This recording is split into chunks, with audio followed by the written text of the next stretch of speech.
Hey everyone, Kendrick here. It's been a while since I last posted a video on this channel, and I hope you're all doing well in your lives and you're having a good time. I just wanted to take this opportunity to upload videos on the YouTube again, without pressure, just for fun.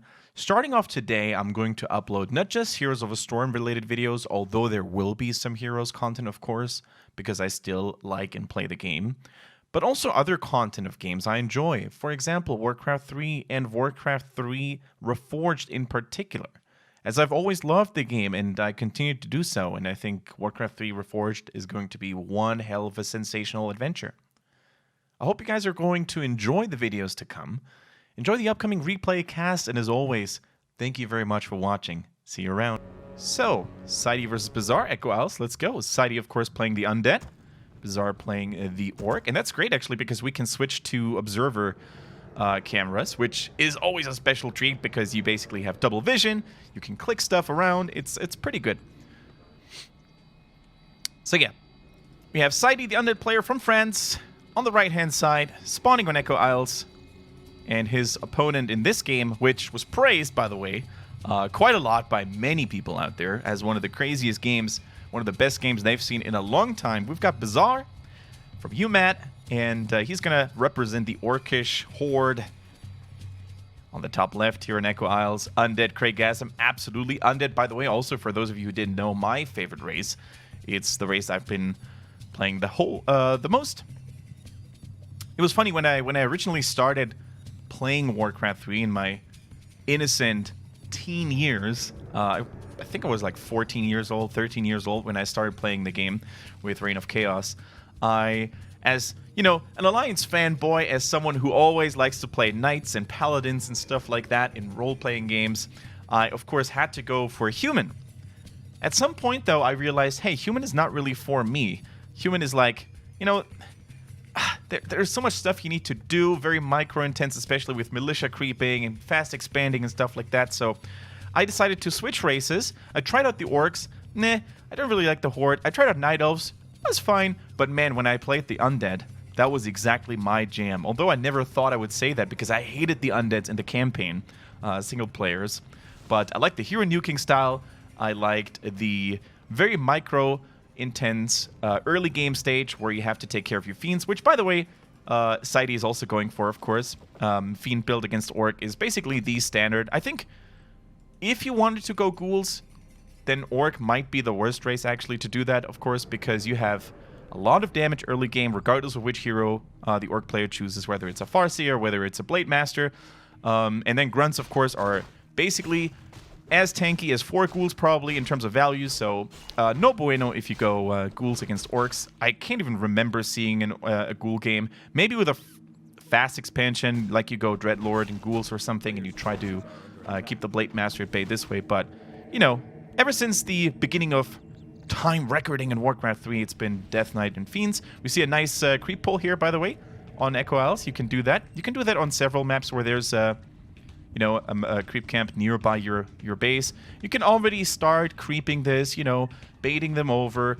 Sometimes they even have an early Nerubian tower to help you with that, so they slow the retreat process as well. You basically wait until you have your hero, the Death Knight in that case, and of course the Skeletons as well, because Undeads normally go for a later hero than compared to some of the other races.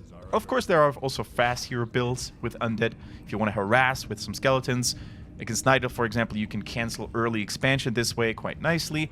Not really cancel, but mostly harass and perhaps cancel in the best case scenario. The Corpse, once again, being utilized for more Skeletons. The Grunt from Bizzarre over here, not really accomplishing a whole lot, but distracts quite nicely. We saw the Blade Master, by the way, going for an early creep as well, going for the Ogre Magi here, so he gets the consumable item, which in this case is an invul.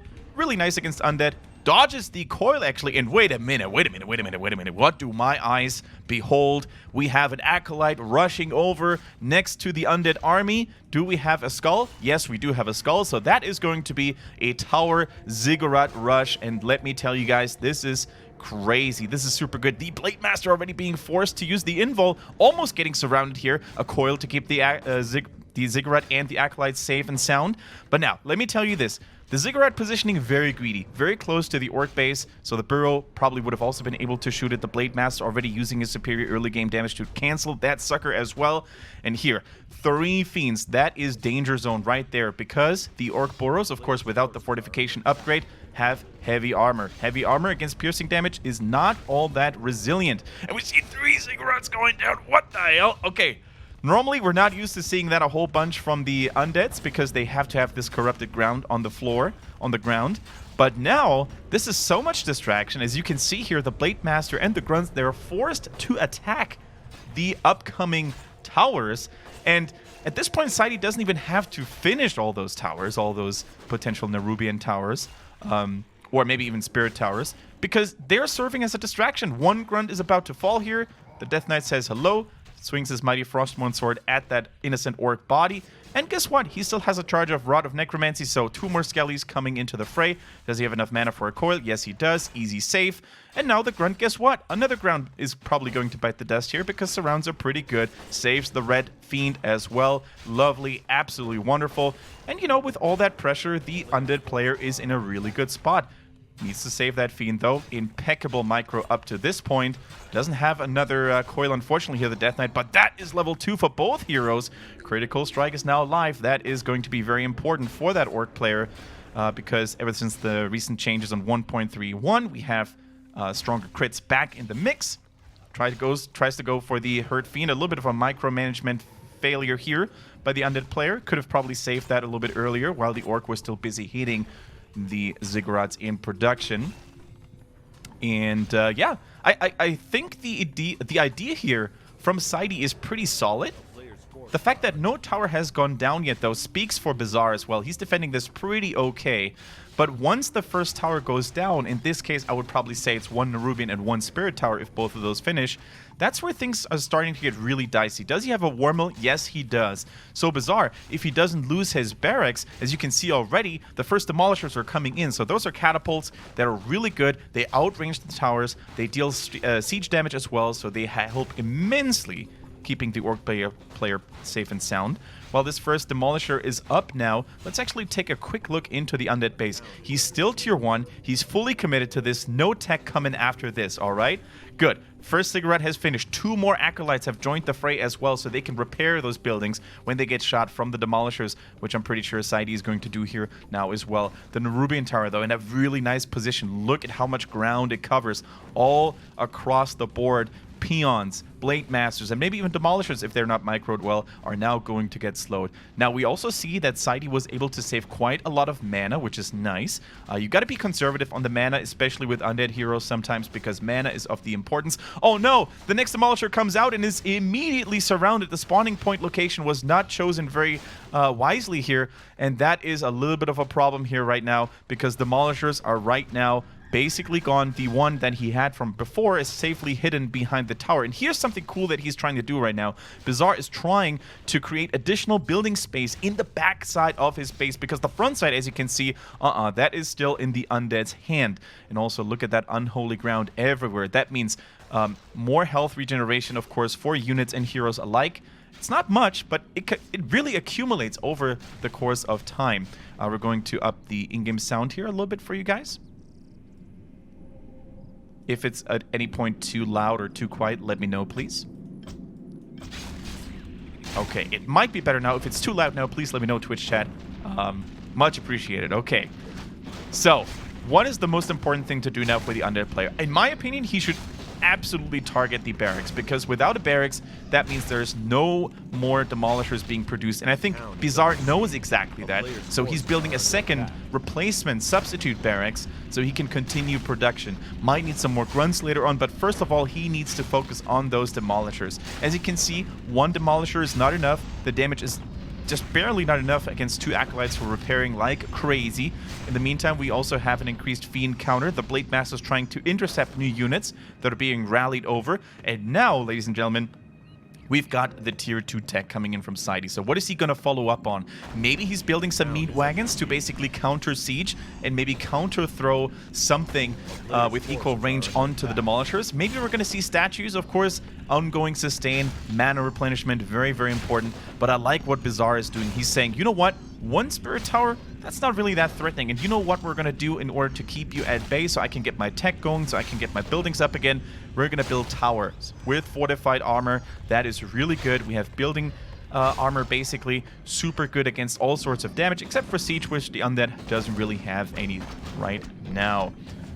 You guys want to have even louder volume? Okay, so we're gonna go for slightly louder volume here. Thank you guys, always appreciate the volume feedback. Once again, this is the first Warcraft 3 replay cast that we do. So while I did do some test runs, of course, some things might not be fully optimized yet, so you guys are very much free and welcome to drop any sort of feedback. Now, ladies and gentlemen, 2 demolishers. That is quite respectable. That is something the undead needs to be paying attention to. He is now in this spot where the initial push went kind of nice. You know, he destroyed a barracks, he destroyed a shop. He is actually keeping the orc in the back of his base. But now what does he do? Because he cannot engage. He cannot attack into this. So at some point he might be thinking, so are we going for an expansion now? Are we going for a tier 3 tech immediately? Which, by the way, the orc is doing. That's crazy. During all of this, the undead has not been able to deal significant economic damage onto the orc, right? So wood income, lumber is still good, gold is still good. You know, the tech 3 is actually going to be on the way here. Now, he's going for the hero altar, right? Not that bad. If that Blade Master happens to die now, he would have to either rebuy it from the tavern, which is much more expensive, sorry, or he basically plays without a hero, which is not an option. So another building goes down, another building will have to be replaced at some point. So it's still good damage. It's still time that the undead can take away from the orc. But what is the Blade Master doing right now? The Blade Master says, you know what? I can't defend this base on my own. I don't have units. I don't have anything to back me up with. So I'm trying to become stronger somewhere else on the map. And what that creeping also does, of course, is it provides him with bonus income, bonus gold, you know, because those neutral camps, they give you additional resources. And look at that. 3 demolishers are currently supporting the orc defenses, hammering their damage onto a fiend, which, you know, with decent focus fire, look at how much damage these little suckers are taking. So full mana DK though. We have the burrow upgrade coming in as well. And now let's take a quick look into the undead base here. What are we seeing? We're seeing a slaughterhouse coming through. So that of course means statues, ongoing sustain, very strong. Additional mana coming in for undead heroes, of course, always important. But now we've reached a stalemate, you know? We've reached that stalemate that many tower rushes face at some point, where the aggressor with the towers can no longer go through because the defender has enough counter towers or counter defense measures at their disposal. Now, I like what Saidi is doing. He's trying to find some exposed demolishers that he can focus down, but Bizzarre is having none of it, and he's sending a sneaky peon over. Now, is he going to expand like a madman? Is he doing the unexpected? I think he is. He's basically saying, you know what? The undead has no vision on the map. He didn't see my Blade Master. He has no idea that I crept this. So I'm going to send a peon over, and I'm going to build an expansion where he doesn't expect it, where he least expects it, right? And if that one goes through, all of a sudden, not only does he have a second base of income, but he can actually build production buildings like, you know, a Spirit Lodge or a Tauren Lodge, something along those lines. He can build additional barracks, something along those lines, and the undead has no idea what his opponent is going to be up to. Beastry, of course, with raiders, also pretty solid. And at this point, the orc has broken through. He has defended the base successfully. We don't see an expansion. That probably would have been a little bit too insane, especially given the fact that orc expansions take so long. But we see a sneaky shop, sneaky voodoo lounge, which is great for the Blade Master. Are we seeing a second hero, by the way? No, because there's no rebuilt Altar of Storm. So that means Blade Master only. Speaking of Blade Master only, he's currently trying to steal experience. He successfully does so. Gets revealed by the dust, though, so the Windwalk is no longer keeping him safe. Gets to safety, though, for now. You know, the Blade Master being a little cheeky. I like that he also went for an invul potion. That means he is basically invulnerable and resistant against Hero Nuke. With the Lich now on deck, that Hero Nuke could actually become quite scary. But hero level wise, of course, the undead couldn't really, you know, couldn't really get anything going in that regard because he was so busy sieging up in the base. And now we see the Frost Armor coming through. First skill here of the Lich. No Frost Nova. Realizes that, you know, the additional armor during the siege is nice against towers, is nice against the Blade Master as well. The Acolytes, by the way, are still following the Undead army like loyal doggies everywhere, basically. And they're probably going to try to establish something here right now. The peon was found. His sacrifice was in vain. And level 3 is now there for the Death Knight. That means level 2 coil, more damage, more healing. That's basically one of the most important level 3s out of any heroes, I think, for any race. An Undead without level 3 Death Knight is so much more weaker. And let's see, the Blade Master scouts it out. He knows exactly what he's doing. Also has an Orb of Lightning, by the way. So the occasional purge effect slows down targets, makes it much easier for the Blade Master to execute as well. And although Bizzarre is basically on one hero only, with no additional units other than the Demolishers, which, by the way, are sieging themselves up pretty heavily here with all those towers. You know, he's keeping the Undead busy. That is crazy. The Blade Master was able to cause so much distraction, so much havoc, that this has been going up unscoutedly. And guess what? With just Fiends and 2 heroes and 2 statues, all these fortified towers are going to be very hard to attack into. We see the flame upgrades, by the way, the oil, the burning oil, with those Demolishers doing so much extra damage. Beautiful to see that. And the Blade Master, with a constant usage of the involts, refuses to go down and proves to be quite the obstacle here. Now look at the targeted fire. The target shots actually kill the Fiend, even if it's burrowed. So basically Bizzarre uses his anticipation and his prediction skills to kill Fiends that are technically untargetable. That's the power of siege weapons, ladies and gentlemen, right there. Beautiful usage of that. I cannot believe that he's actually doing it. And you know what? At some point, the Undead player is reaching his limits. What can he do with this army against all those buildings? Not a whole lot. He's trying to go for a target that he can actually kill. In that case, the Blade Master, who's out of healing, out of invul, actually has a couple of healing salves left, so that's nice. But those require a little bit of extra time to really get rolling. And the continued focus fire onto the ground continues. I cannot believe this is so well played by Bizzarre. Absolutely insane. Now, while we have reached another stalemate here, let's take a look at the Undead base here. We see Tier 3 now being reached, but no meat wagons.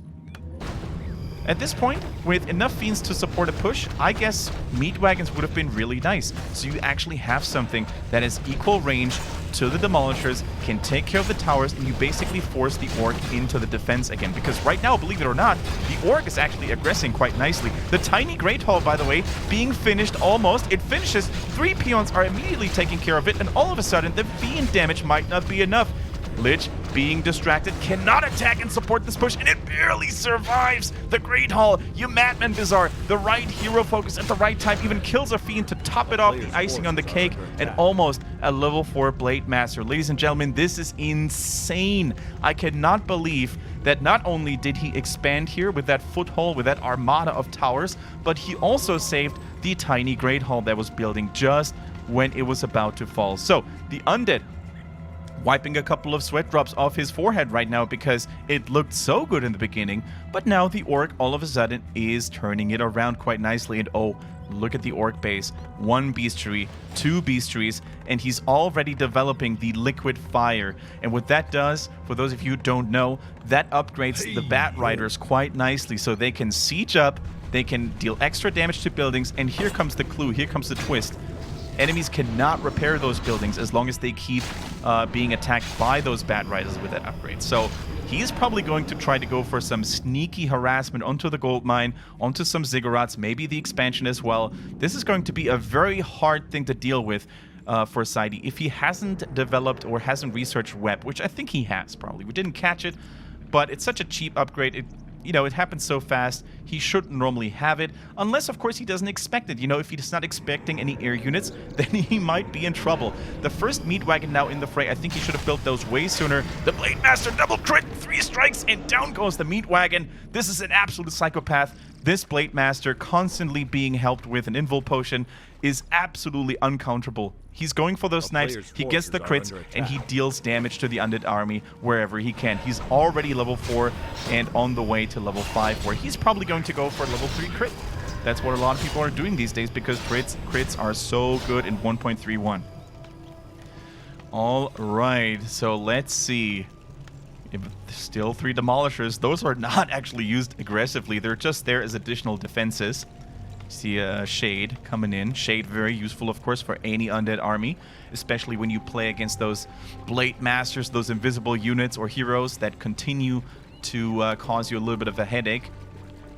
Now let's see. Do we have any new meat wagons coming into this, or was that the only one? Is he saying like, man, I can't really do this? You know, the Blade Master's gonna snipe those over and over again. Uh-oh. Here come the 2 troll bat riders. Town is under siege. And with the liquid fire, they're now gonna take care of that.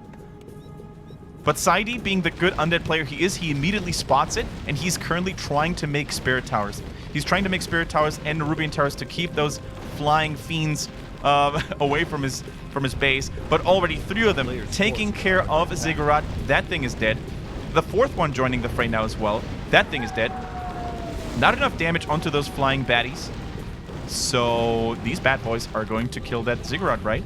Fiends helping. Web is indeed researched. So that's huge. That's huge. And now you need to repair them as quickly as you can. Because when those things hit again, you can't repair them. So I would say the main base of the Undead is pretty safe.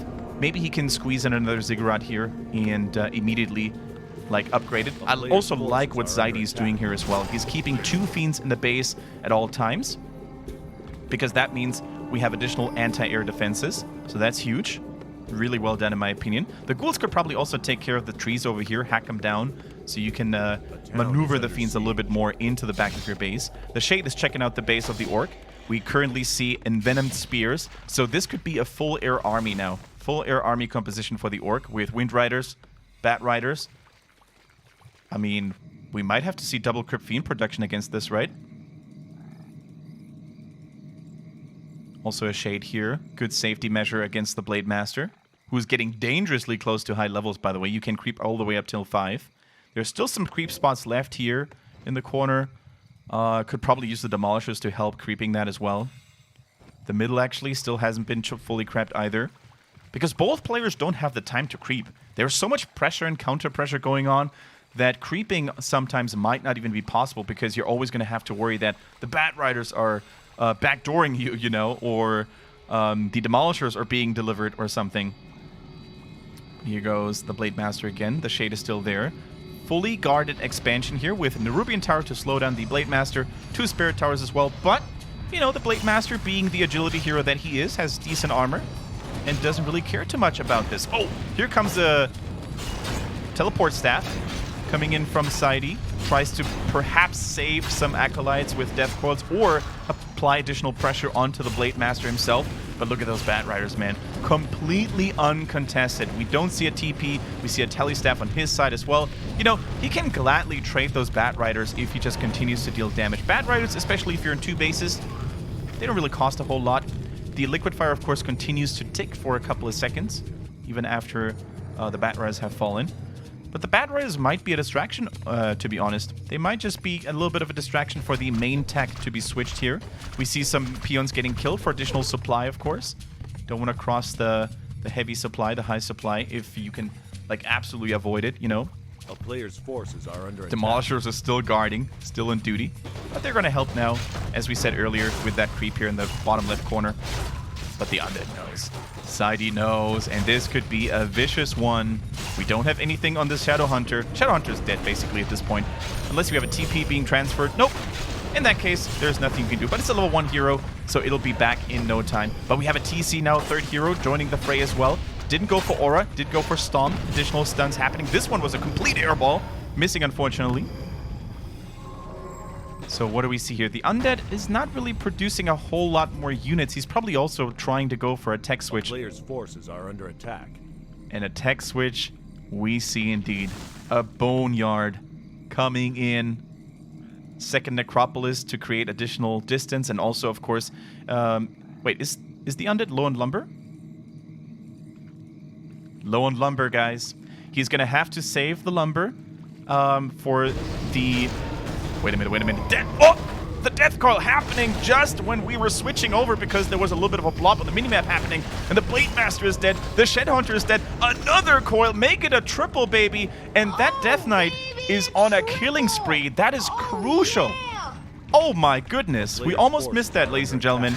Not only does he get a triple kill here against the Orc heroes, he steals away the turtle. He gets a big, juicy item. Wonderful. Absolutely wonderful. Perfect timing. We see the Shade constantly patrolling between the 2 Orc bases as well. And now what does the Orc do? He's going to have to queue up 3 heroes. The Blade Master level 4, that is the most crucial one, you know. The level 1 heroes, they're going to be back in no time, but the level 4 takes some moments. And look at the Fiend positioning. I love it. I love it. We have... Oh, the Fiends actually in the main base. They were pulled somewhere else. But we have intercepting Fiends to potentially scout and annihilate those Bat Riders. You know, once you've seen Bat Riders, you always kind of have to expect them. Although Bizzarre is not really relying on them anymore. Too many towers after all, too many Fiends. You still have to expect them, right? So better to be safe than sorry in that case. But yeah, so the reason why we saw a second Necropolis here is of course because a Necro cost less lumber, right? It only costs gold. So in that case, he wanted to save the lumber for the Boneyard and of course the Frostworms, right? Because those units are very, very expensive. And the upgrade for the Chill Breath to deactivate buildings, also very lumber intense. So instead of a Ziggurat, which costs lumber, he's building another Necro. The Necro, of course, also occupying more space, so you can have this tower defense-esque base defense or base layout, which makes it very tricky for orcs to engage into that. So I love the second Necro, especially if you have 2 base, you know, you have a lot of gold income. Really cute trick. Uh-oh. And Bizzarre is being attacked at his most vulnerable spot right now. The Lich taking a little bit of damage. You should probably micro that a little bit more to the right. But yeah, that is his most vulnerable spot. We're going to see Frost Novas. We're going to see Focus Fire onto those poor little peons. They need to retreat as well. But man, if that altar falls, that means no more Blade Master. And that means no more damage. And that means probably that the Orc player will have to bend the knee. I mean, we've counted Bizzarre out in the early stages already. I thought it was over when I saw the 2 towers go down, but he's quite resilient. And look at the hitbox blocking. He tries to put as many units close to the altar so the peons don't have surface to repair. That is super cute. But even if the peons make it, I think it's just a question of time until each one of them dies. But Bizzarre, man, he bought enough time for his Blade Master to come back. Both heroes use their telestaffs, I think, because the counterattack of the Orc, even a TP scroll being used here, by the way, the counterattack of the Orc, of course, completely unseen, super sweet, super safe as well. The TP staff into the TP roll, TP scroll. Wow, that was close. And he needed to TP away as well, Sidey that is, because man, with 3 Demolishers and heroes, that expansion would have probably said bye-bye in quite some time. Now, finally, both players taking a chill pill here, taking a breather, because, man, there was action going down 24/7. So, finally, some creeping. I can't believe the mercenary camp is actually uncontested. That is usually one of the earlier creep spots for almost all the races and players out there, because you can abuse the lightning shield. Sidey doesn't really care too much about that. Statue healing is good, yo. He gets a Talisman of Evasion. Pretty good against those critting bladers. I like that. I think Talisman of Evasion, probably one of the more underrated items. I think on certain heroes it can give you so much value. You can hold the front line quite nicely. Blade Master coming in. Never leave the house without an invul potion, guys. If you play against that high level hero nuke of the Undeads, you want to be safe. You want to be safe than sorry. By the way, Frostworm's coming through. Banshee's coming through. The late game army for the Undead player is going to be terrifying for the Orc.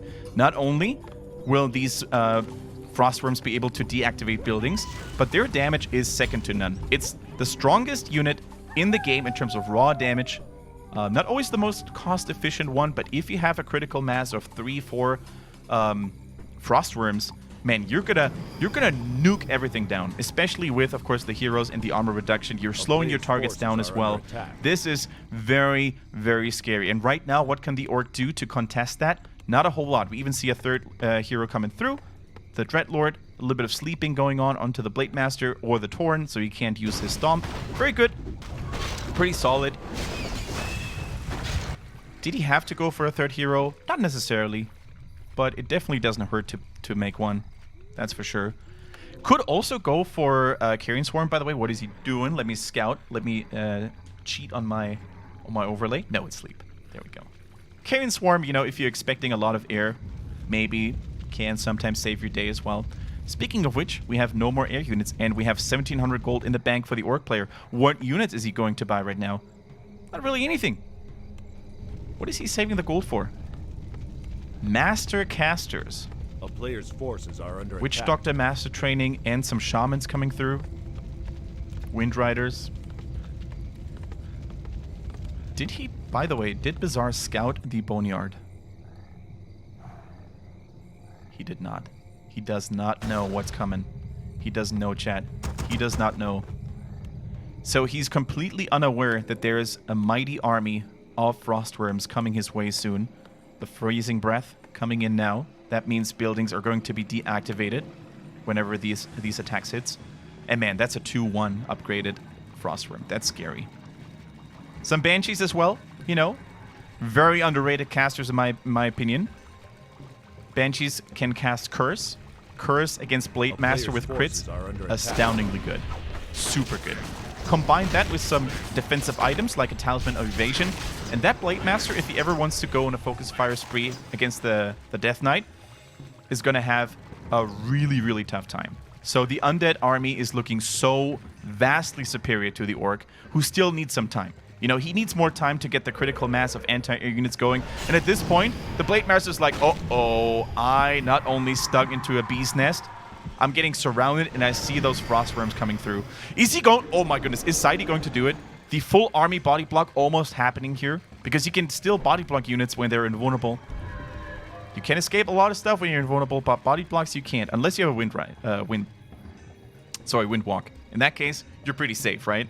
So, I think now that the frostworms have been covered and have been seen by the Orc, we need to see a move from Saidi. He's like, okay, so I wasn't really sure if he was scouting me earlier, but now he definitely knows. So he could build more towers, he could build Bat Riders, he could build other anti-air units. And my Fiend count is solid, but, you know, I don't have unlimited numbers of webs. So maybe I should make my move now, and with the help of those frostworms, kill one structure after the other. That Altar of Storms, by the way, never fully repaired. See Wind Riders coming through. Uh-oh, if these are being intercepted, that's bad news. One web, 2 webs, and those units are going to say goodbye. Dreadlord level 3. What did he have for breakfast, by the way, that he leveled up so quickly? Probably some solo creeping here on this side of the Undead. And look at that. Even if you have units in production, Freezing Breath doesn't care about that. Units that are currently being in production are being put on pause. So these Spirit Walkers are never going to see the light of day. And he actually manages to focus the attention of those Freezing Breaths, Frostworms onto several production buildings. So no Shamans, no units, nothing. Counterattack. Is it going to be a base race? I think at this point, Bizzarre has lost the army race. The only thing he can do is try to go for sneaky backdoor strategies and distract, you know, and deviate the attention away from the Undead player. Hero focus so strong, but the town portal in time being used as an evacuation tool, and the Blade Master survives this time. Did he have an invul? Not this time. You can only buy so many from the shop, right? Towers here, healing wards, fully upgraded casters, by the way. That makes me think all the way back to ROC, Reign of Chaos, when it came out and was castercraft. Being an Undead player felt so bad because you didn't have any casters. But humans, orcs. Did Night Elves actually make a lot of casters back in the day? Druids of the Talon, probably. I don't remember about the Night Elves, but orcs and humans were basically caster-only armies in those OG old-school days, early 2000s. Holy crap. Because casters had piercing damage back then, for those of you who have no idea what I'm talking about. And that was fun. Fun. Alright, so we have another interception here. DK level 5, level 3 coil. Wonderful. Takes another one because why the heck not? A little bit of overcommitment here, I think, with the Nova there as well. But hey, you want to get those units while they're fresh. You want to get those units while they're rallied to somewhere they shouldn't be rallied to. Oh my goodness, and look at the hero focus. So much damage. I think at this point, one Frostworm with bonus damage against heavy armor can actually two-shot one of those Demolishers. They've lived a long and peaceful life and glorious life, but now the reign of the Demolishers is definitely coming to an end. And look at the anti-magic shell. Spells can no longer affect them. That means no shenanigans, no stomp, no extra damage from casters. These casters can basically fire up, and we see one tower being eliminated after the other. But still, it's Orc towers. They're shooting mighty fast. And they deal pretty significant damage onto those worms if unchecked. So at this point, I think Saidi on the Undead side can basically switch between bases, intercept new units. You know, yeah, I like what he's doing here. Basically forcing the Orc out, saying, you know what, if you bunker up in your base, I'm going to make you come out. You know, I'm going to force you to leave the warm and comfort zone of your base. I'm going to destroy all of your Torrent Totems, all of your Spirit Lodges, and all of your Altar of Storms. That means no more production going on. In the meantime, this base is safe. This base is completely mined, but also safe. How much gold is left, by the way? 2.5. 3.5. So the Undead even has more gold to follow back up on. In the meantime, we have a team fight going on. Healing wards, stasis traps, that's a lot of stuff. Some headhunters as well. The focus fire on the worms is huge. One falls, the other might have fallen as well, actually. And the Bloodlust is nothing to be sneezed at, because guess what? We don't have Dispel. The Undead army is strong, but it's not that strong. It takes down one unit after the others, but the numbers of the Undead are dwindling. They're shrinking. The heroes will have to carry this. The TC level 3, the Headhunter's dealing so much damage as well. The caster's uncontested. Where's Bizzarre taking the strength from? Insanity! But the Lich is still here. Blade Mass is still being slept. And one Troll Headhunter after the other is falling. The Headhunter, if that one falls, that is crucial, because Headhunters, the backbone of most Orc armies, the healing, important. Oh my goodness, this is looking mighty rough for Saidi. The coil saves the Fiend. Here's the first destroyer, and he's going to have a feast. He's going to have a feasting there for sure, because so much magic is flying around on the Orc side. It's a hero versus hero battle at this point. So many units have perished in this brutal assault of the Undead player. Invul against the Blade Master, and now look at this. A bloodlusted Blade Master with those crits. He is a one-man army. He's a one-man lean green killing machine, and that's exactly what he's doing. Now we see a little bit of a chase. Uh-oh, Bizzarre, that is bad news for your friend. The DL doesn't have enough mana for another sleep, but he might actually be able to catch him nonetheless. Endurance aura for the win. Is it level 2 endurance? No, it's not. Still fast enough to save him. The Blade Master. No more healing. No more invul. We see a couple of coils. I love the DK micro, trying to not get stunned by the TC, because that could actually be the Lich's demise here. Oh my goodness. Unit after unit is falling. The Blade Master trying to go for level 6. Crit, crit, crit, baby. Go give it to the Lich. Not enough damage though, and the DK, slowly but surely, out of juice. One coil left. The Blade Master is saved at how many HP? 31? Are you kidding me? That is crazy. The Blade Master needs to die. If this level 5 Blade Master dies, it's GG. The Orc is running out of juice. The Orc is running out of resources. No way. What a back and forth. I cannot believe it. The TC also still alive, right? Only the Shadow Hunter falling. Currently being revived here. Can't run away from the Death Knight with superior mobility and movement speed. Insane. Insanity right there, guys. This is a crazy game. It is dying breath. He purchased the DK to save his brother. Even in those dire situations, the players manage to do some sick microing.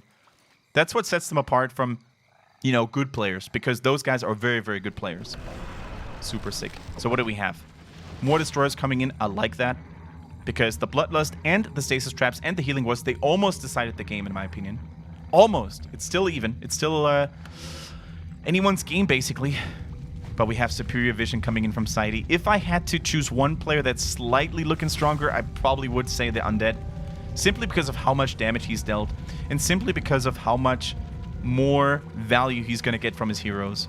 The heroes, though, are a little bit low on mana.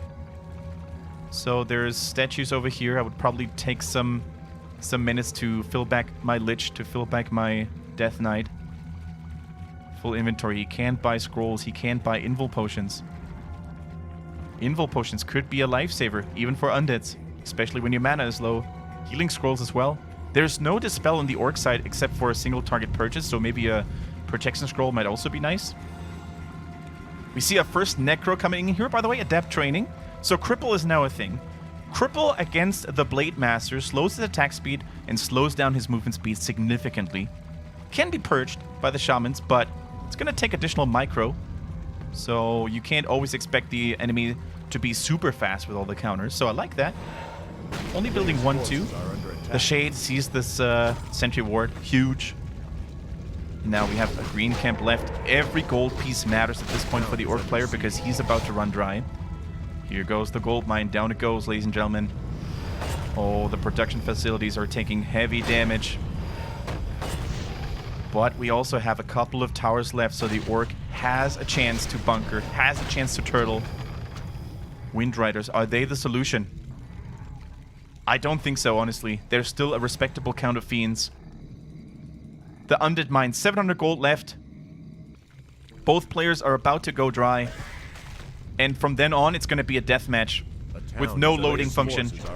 Every unit is going to be permanently dead. Oh, we see the Unholy Frenzy coming through here, by the way. Unholy Frenzy, so much more attack speed. On those worms, that's insane, by the way. That's borderline OP. Of course, you have to get there, right? To call worms OP is a little bit crazy because they're so expensive. They're so hard to make in the first place. Alright, no more production. But with the Orc being low on gold, do those buildings even matter? That's the question. Do those buildings even matter anymore? I don't think so. The Blade Master, man. There's a lot of responsibility now lying on this guy's shoulder. The Shade, by the way. Because of the Shade, he can see the Windwalked Blade Master being slept all the time. You need to wake him up. You need to have one dedicated unit to wake him up all the time with attack command. Because this guy's important. We see so much Bloodlust going down, but the Destroyer, MVP right now, needs to dispel, especially on the Blade Master. A huge stasis trap, by the way. That's a long stun, especially on the units. But the hero focus is too real, and Bizzarre taps out. He drops the GG. Are you kidding me? What a game. GG, ladies and gentlemen. That was a heated game from start to finish. With an Undead tower rush, with a valiant defense by Bizzarre, the Orc player, an almost golden counter with the Bat Riders. But I think, honestly, the point that decided the game in Sidey's favor was when he anticipated the Bat Riders so well, he had those Fiends ready to intercept them and the towers too. If he'd been caught off guard there, the gold mine might have been sniped, you know, the Haunted Gold Mine.